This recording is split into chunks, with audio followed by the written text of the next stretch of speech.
The Story of Dr. Dolittle by Hugh Lofting. Chapter 19. The Rock.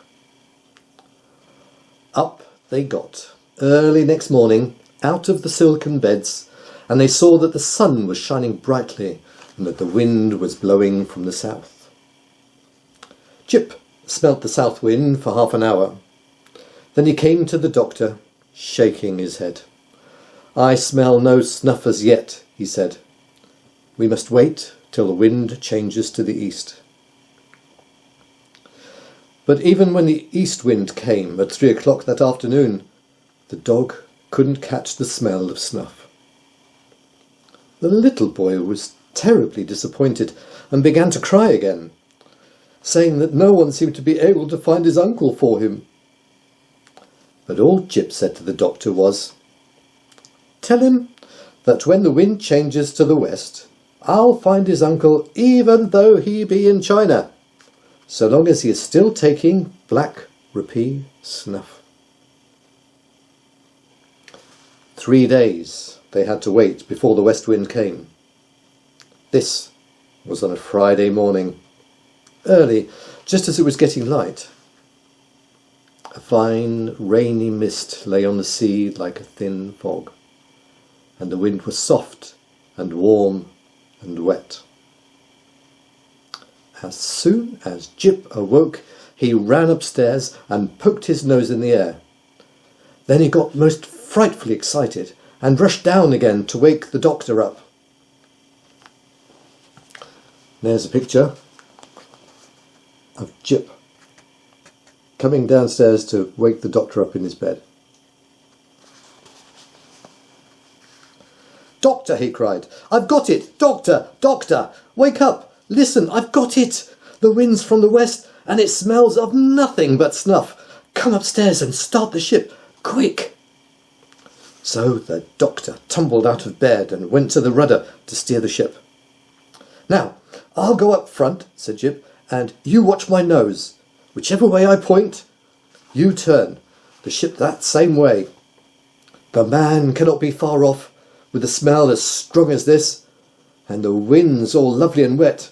Now, watch me."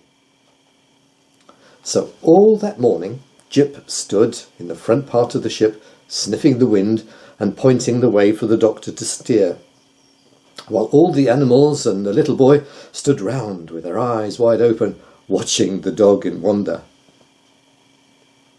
About lunchtime, Jip asked Dab-Dab to tell the doctor that he was getting worried and wanted to speak to him. So Dab-Dab went and fetched the doctor from the other end of the ship, and Jip said to him, "The boy's uncle is starving. We must make the ship go as fast as we can." "How do you know he is starving?" asked the doctor. "Because there is no other smell in the west wind but snuff," said Jip.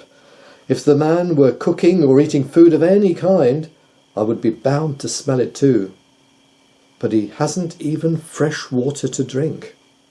All he is taking is snuff in large pinches. We're getting nearer to him all the time because the smell grows stronger every minute. But make the ship go as fast as you can, for I'm certain that the man is starving." "All right," said the doctor, and he sent Dab-Dab to ask the swallows to pull the ship, the same as they had done when the pirates were chasing them. So the stout little birds came down and once more harnessed themselves to the ship. And now the boat went bounding through the waves at a terrible speed.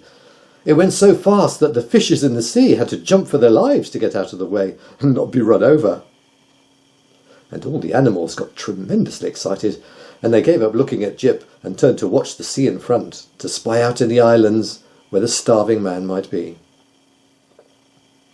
But hour after hour went by, and still the ship went rushing on, over the same flat, flat sea, and no land anywhere came in sight. And now the animals gave up chattering, and sat around silent, anxious and miserable. The little boy again grew sad, and on Jip's face there was a worried look. At last, late in the afternoon, Just as the sun was going down, the owl Tutu, who was perched on the tip of the mast, suddenly startled them all by crying out at the top of his voice, "Jip! Jip! I see a great, great rock in front of us. Look, way out there where the sky and the water meet. See the sunshine on it, like gold. Is the smell coming from there?" And Jip answered back, "Yes, that's it. That is where the man is. At last, at last." And when they got nearer, they could see that the rock was very large as a big field. No trees grew on it, no grass, nothing. The great rock was as smooth and as bare as the back of a tortoise. Then the doctor sailed the ship right round the rock, but nowhere on it could the man be seen. All the animals screwed up their eyes and looked as hard as they could, and John Dolittle got a telescope from downstairs. But not one living thing could they spy, not even a gull or a starfish or a shred of seaweed. They all stood still and listened, straining their ears for any sound, but the only noise they heard was the gentle lapping of the little waves against the side of their ship. Then they all started calling, "Halloa there! Halloa!" till their voices were hoarse, but only the echo came back from the rock. And the little boy burst into tears and said, "I am afraid I shall never see my uncle any more. What shall I tell them when I get home?" But Jip called the doctor. He must be there. He must. The smell goes nowhere further. He must be there, I tell you. Sail the ship close to the rock and let me jump out on it." So the doctor brought the ship as close as he could and let down the anchor. Then he and Jip got out of the ship onto the rock. Jip at once put his nose down close to the ground and began to run all over the place. Up and down he went, back and forth, zigzagging, twisting, doubling and turning, and everywhere he went the doctor ran behind him close at his heels till he was terribly out of breath. At last Jip let out a great bark and sat down, and when the doctor came running up to him, he found the dog staring into a big, deep hole in the middle of the rock. "The boy's uncle is down there," said Jip quietly. "No wonder those silly eagles couldn't see him. It takes a dog to find a man." So the doctor got down into the hole, which seemed to be a kind of cave or tunnel, running a long way under the ground. Then he struck a match and started to make his way along the dark passage with Jip following behind. The doctor's match soon went out, and he had to strike another and another.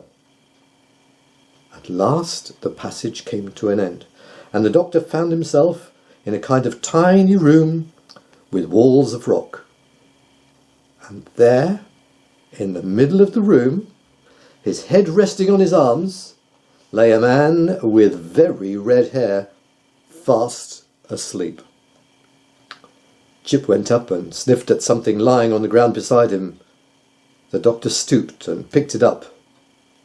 It was an enormous snuff-box, and it was full of black rupee.